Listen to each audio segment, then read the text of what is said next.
Hey guys, welcome back. So now, getting back into Immortal Hulk, which has to be one of the most connective series as far as callbacks to the older issues and connecting with what's happening now, with us getting recent tie-ins to Weapon H. But on top of that, with the Hulk finally passing through the green door, we see him enter a place that is unexpected but yet very familiar. So let's get into it. But if you're new to the channel, be sure to subscribe to catch the spills every week, and don't forget to hit that bell up top so we can squad up in the comments for the first hour. Alright, so previously on this playlist, we've gone into much detail about the Green Door. I've covered a bit of its history in relation to Sasquatch and his origin, and on top of that, we've even gone as far to talk about the Dark Gods who have used this door to pass through because of its ability to unlock a passageway into different dark dimensions, which previously is something we've only seen in relation to the Great Beasts, at least up until we got the return of Brian Banner, who used the tethered connection between Sasquatch and the door to kind of slip through the cracks and possess his body. And with doing this, he actually tricked Banner to use his ability to absorb gamma radiation, which in turn put Brian Banner, Bruce Banner, and the Hulk all in the same body. And I'm gonna tell you right now, that is one crazy party you can leave me out of, because 2 is company, 3 is a crowd, and when you get to 4, you just don't want anymore.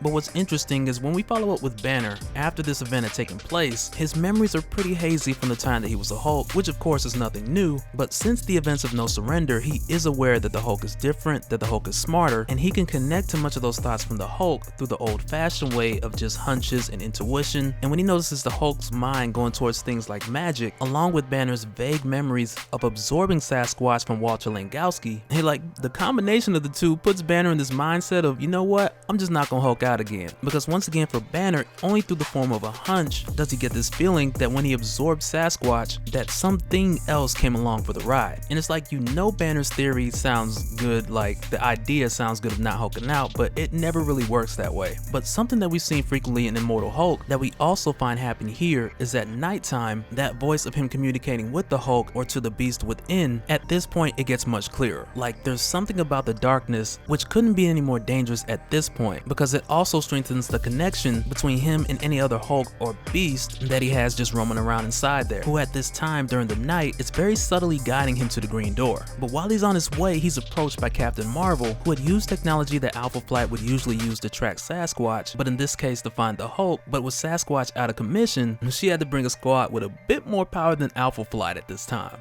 or at any time for that matter.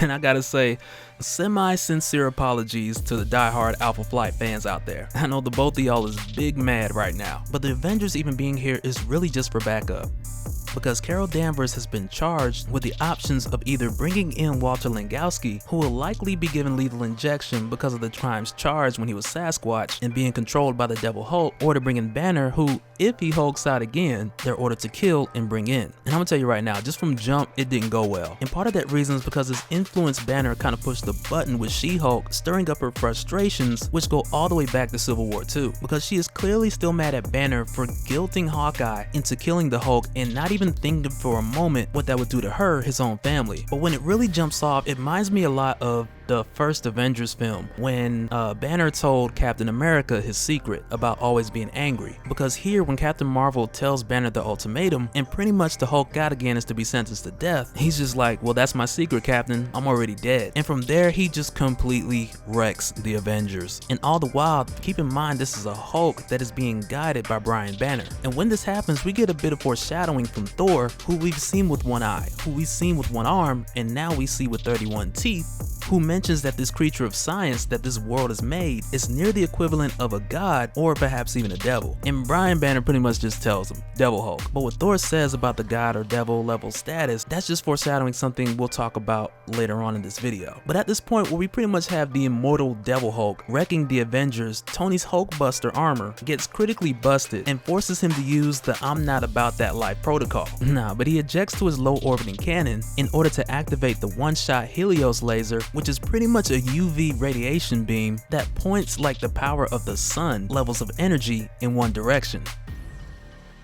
And after pretty much UV nuking Banner, Captain America felt pretty bad about it. And he's like, yeah, we just killed this guy. And I like the interaction between these three because Tony knows that. And he's kind of like, duh. But T'Challa, on the other hand, who has the intelligence and the compassion, he breaks it down for Cap and assures him that this is just a temporary measure. And following the protocol, they send him to Secretary Ross, who is in charge of Hulk operations, and as a result, Secretary Ross sends the Hulk to Shadow Base, which surprisingly and contrary to what you might think, isn't as fun as it sounds. And I know it doesn't sound fun at all.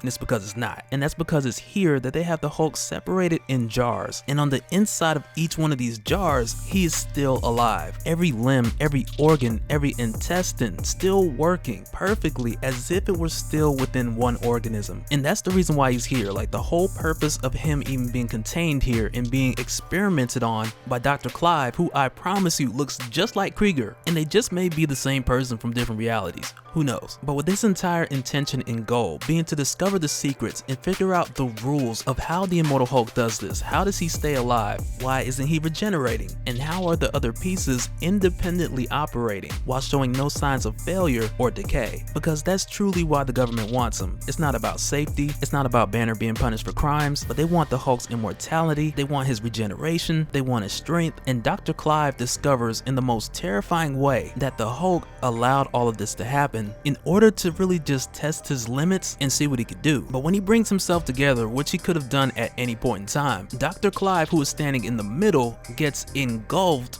by the Hulk's body. Like, I don't know what's worse, this or getting eaten alive. And I think the vote between those two is kind of neck and neck. No pun intended, because that's neck and neck, not neck inside a neck. But anyway, but straight up dude got engulfed like somebody's in there. Ooh, that just gave me chills. But anyway, after this happens, even though the Hulk is in control, he's still experiencing a level of influence from Brian Banner, who is continuing to lead them to the test site where the Hulk was born. And so it's very close to this time where the narrative crosses over with Weapon H, because about a month prior to the Hulk reaching this test site, which is the same site where the initial gamma bomb went off that made him the Hulk, and also the first time that Bruce Banner actually died, Absorbing Man had been arrested after pridefully pursuing a jewelry heist that he wanted to do on his own rather than accept a job from Roxxon that was offered to both him and his wife, Titania, but he turned it down because he wanted to do this on his own. And because of that, Iron Man beat him up and he went to jail. But the job that the two of them were offered was the same one that we had talked about on the Weapon H playlist when Dario Agger had solicited a few others to accompany Weapon H and enter the interdimensional portal, which is totally separate from the Green Door, or at least at this point. But it was in the Weapon H series where we had seen Titania try to make a call and reach out to Creel, who of course didn't answer because he's tied up doing stuff in the Immortal Hulk series. But during the time that Creel is locked up, when he gets a visit from his attorney informs him of an opportunity that was recently given to Bushwhacker on some top secret government work that's pretty much a get out of jail free card. And he lets Creel know that he could work out something similar for him, all he has to do is just say the word. And Creel hops on it. But what he didn't know is that they wanted him to take a gene enhancement so he can take on the Hulk without getting buzzed down like a chocolate chip cookie. And although he was initially hesitant, he underwent the procedure, which gave him a modified version of the Red Hulk's absorbing power, so with the combination of his absorption, he could drain the Hulk virtually powerless, which sounded like a good idea. And so when they send Creel after Banner, who's now at the test site, it doesn't take long for the Hulk to realize, aside from the fact that Absorbing Man is red now, but it doesn't take long for him to realize that something is different, and in a major way, because as soon as he touches him, he feels a drastic power draw. And man, like what happens here, I really don't think people understand the gravity of it, because when Carl Creel takes absorption after absorption after absorption from the Hulk, a number of things happen here at the same time. Because one, he takes everything that the Hulk had took from Walter Langowski, including Brian Banner, because at this point the Hulk can see his own reflection again. But when he does this, it literally places him in a state between life and death. But on top of that, with them being this close to the actual site, the specific site where Banner had died and became the Hulk, much like we had talked about before, these locations are where the Green Door is at its strongest. And for Walter Langowski, when he imitated the Hulk's incident in a different location, the history of this location, which we talked about previously on the playlist, opened the door to the Great Beast, which is why he became Sasquatch and not an actual Hulk. But because Banner's Hulk was created here in New Mexico, with them being this close to an area where the door is weak, and specifically at nighttime, and I mean more so the barrier is weak so the door is stronger. But when this happens, a figure peeps through, telling Carl that you are here below all. And I'm telling you guys, maybe mainly because we know the One Below All is set to make his appearance in the Immortal Hulk. I don't take this confrontation lightly, because the One Below All is going to turn like the entire power scale in Marvel like on its head. Because just off the name alone, this means that the One Below All is like your equal opposite to the One Above All, which would also mean with the One Above All, who's the creator of all life in the Marvel Universe, that would pretty much make the One Below All the destroyer of all life. And we're talking about omniversal Marvel Universe hate and destruction. And prior to this point, the One Above All has been unmatched and unequal, but let me find out he has an equal and opposite that exists outside of space and time in an unlisted realm. Like, it's crazy to even think about. But during this time where Creel is in between life and death, Hulk goes for the Mortal Kombat finisher, pulling his spine and skull out and using them as a ball and chain, very much like Absorbing Man would use in a traditional sense. And so this entire time, Bushwhacker has been watching from a scope, because with Absorbing Man in the field, he's been reassigned to just follow loosely and take the shot when given the order. And talk about bad timing, because it's also at this moment that Walter Langowski, Puck, and Miss McGee pull up, having traced the energy signal, and it's at this moment when Bushwhacker decides to pull the trigger, and the Hulk thinks it was them. Like, I could just imagine 2 drops of pee is coming out of everybody on this ship. But it's not long after this happens and they realize that Absorbing Man is still alive and on the run towards the spot of the original gamma explosion. This is when it dawns on the Hulk exactly what he's doing. Because while everyone is busy trying to stop the Hulk, they don't realize that Carl Creel is actually heading for the bomb site so that he can absorb all the gamma radiation and absorb the radiation that's still in the dirt and still left around from the explosion, because something is using him in order to do this, to open the door all the way. And when Carl gets there, he soaks all of it up and this door opens wide. And like, no exaggeration, in New Mexico, this door was literally wide as all outside. But what's funny to me is like, and it probably shouldn't be, but what's funny to me is the reaction of everybody who is flipping out. Like, Langowski has a look on his face like, not again, because he had a similar experience in the Alpha Flight days. Bushwhacker is disconnected from the general, like they're all like, where are we? And the Hulk's like, isn't it obvious? We in hell, shawty.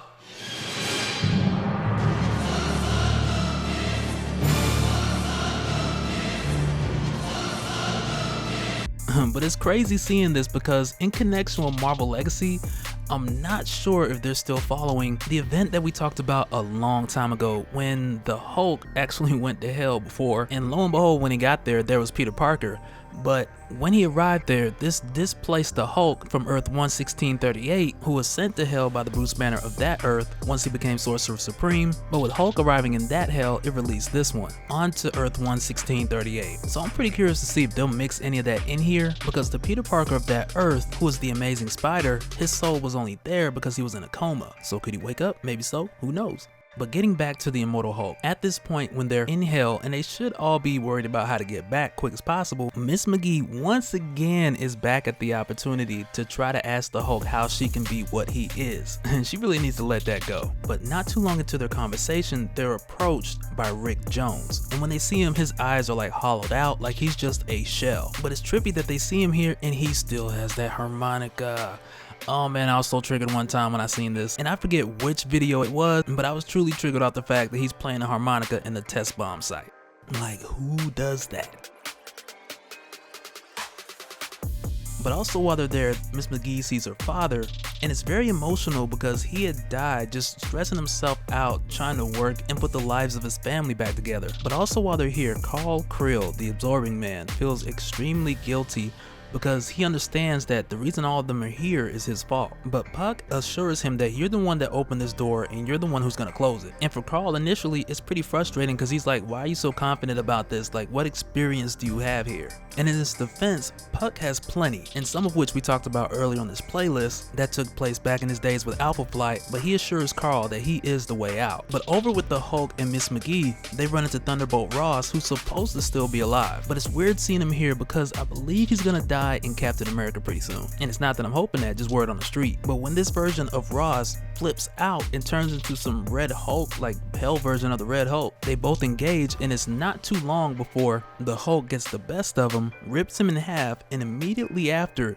he begins transforming. And now, even though we don't know for sure that this incarnation of Thunderbolt Ross, if it was actually Banner's father, but we do know when this begins happening and the Hulk turns fiercer and crueler. And it also seems like he's beginning to separate separate, but we do know this is exactly what his father wanted, because here in Thamiel, which translates to twins of God, while this transformation takes place, his father tells his son Banner that he's better off without the monster. And what's crazy that seeing this really reminds me of the video where we talked about the Hulk and Banner both merging and separating due to the events that took place in the Microverse. And in that video we talked about the different portions of the Hulk and a lot of the entities existing within his subconscious, and I'm just wondering if Immortal Hulk is going to go there again, which is something I would love to see, in addition to the One Below All, whose very existence once again shakes up everything, because not only does he bring balance to the One Above All, but if he is indeed an equal opposite to the One Above All, it just really begs the question of what other balances might we see with, like, your cosmic entities, for instance, to whom many of which have a counter opposite. Like for Mistress Death, you also have Mistress Love, or her counter opposite might be Master Hate. I swear I'll find it after I do this recording.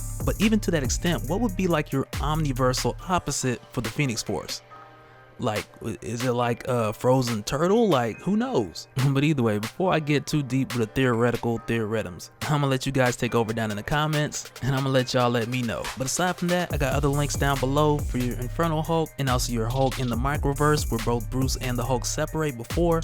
And I really want to know, let me know what you guys think, like which direction you think this is gonna go, aside from the obvious with the One Below All. But either way, that'll do it for this one, guys. Let me know your thoughts, and we'll do it again in the next one. Alright, later.